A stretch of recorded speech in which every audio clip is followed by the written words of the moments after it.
आज की वीडियो में हम कायदे आज़म मोहम्मद अली जिन्ना के बारे में डिस्कस करेंगे।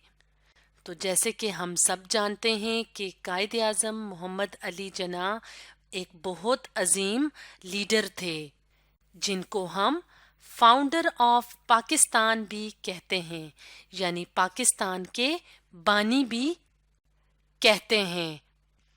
बानी कहते हैं या फाउंडर कहते हैं उस शख्स को जो कि बनाता है। तो कायदे आज़म को फाउंडर ऑफ पाकिस्तान भी कहा जाता है। आप 25 दिसंबर 1876 को कराची में पैदा हुए। तो कराची क्या है? पाकिस्तान का एक बहुत बड़ा शहर है। तो आप कराची में 25 दिसंबर 1876 को पैदा हुए। तो मोहम्मद अली जिन्ना आपका नाम था और आपके वालिद का नाम था मिस्टर जिन्ना पूंजा, जो कि एक मर्चेंट थे, यानी एक व्यापारी थे या एक कारोबारी शख्स थे। तो मोहम्मद अली जिन्ना ने अपनी सारी जिंदगी मुसलमानों की आज़ादी के लिए बहुत ज़्यादा स्ट्रगल की, यानी कोशिश की। तो मुसलमान कहाँ के?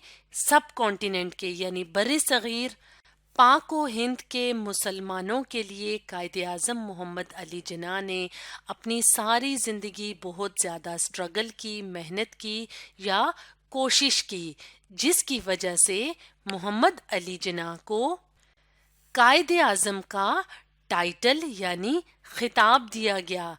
इसलिए हम अब आपको कायदे आज़म मोहम्मद अली जिन्ना के नाम से याद करते हैं, क्योंकि आपने सब कॉन्टिनेंट के मुसलमानों के लिए बहुत ज़्यादा अपनी खिदमात सरअंजाम दी।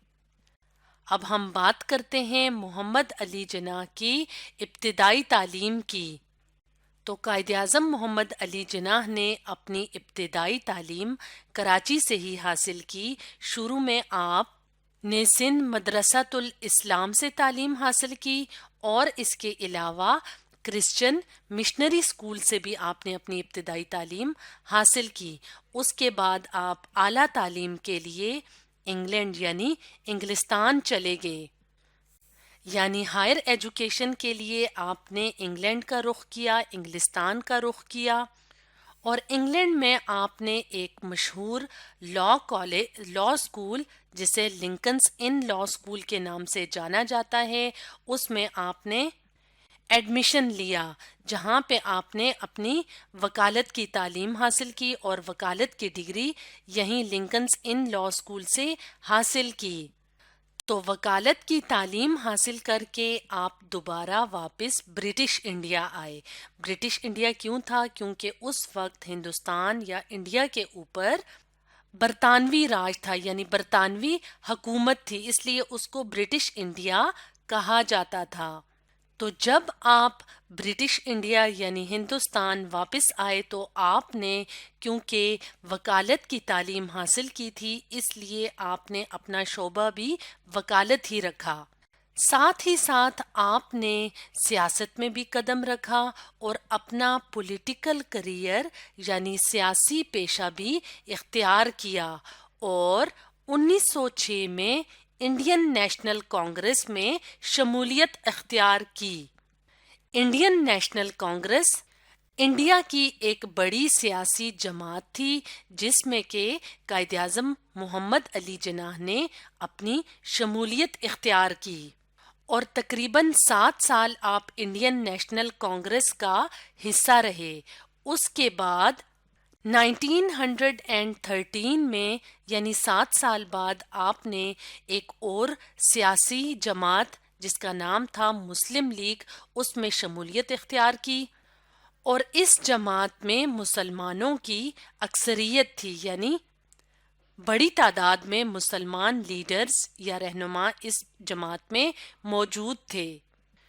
तो आपने इस तमाम अरसे के दौरान बहुत कोशिश की कि कांग्रेस को और मुस्लिम लीग को मुत्तहिद करें, ताकि یہ جو بڑی سیاسی جماعتیں ہیں یہ کوشش کر کے ہندوستان سے برطانوی راج ختم کر سکتے، لیکن جیسے جیسے وقت گزرتا گیا قائد اعظم محمد علی جناح نے محسوس کیا کہ ہندوستان کے اندر مسلمانوں کو بہت زیادہ مشکلات کا سامنا کرنا پڑ رہا ہے۔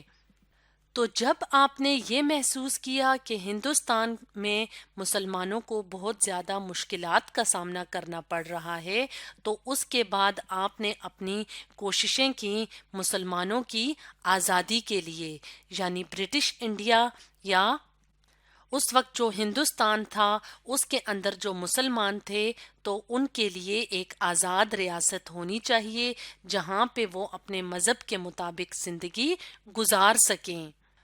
تو آپ نے مسلم لیگ جو کہ ایک سیاسی جماعت تھی اس کے اندر رہتے ہوئے مسلمانوں کے لیے کوششیں تیز کر دیں تاکہ مسلمانوں کے لیے ایک آزاد یعنی انڈیپینڈنٹ اسٹیٹ یعنی ریاست کا قیام عمل میں لایا جا سکے۔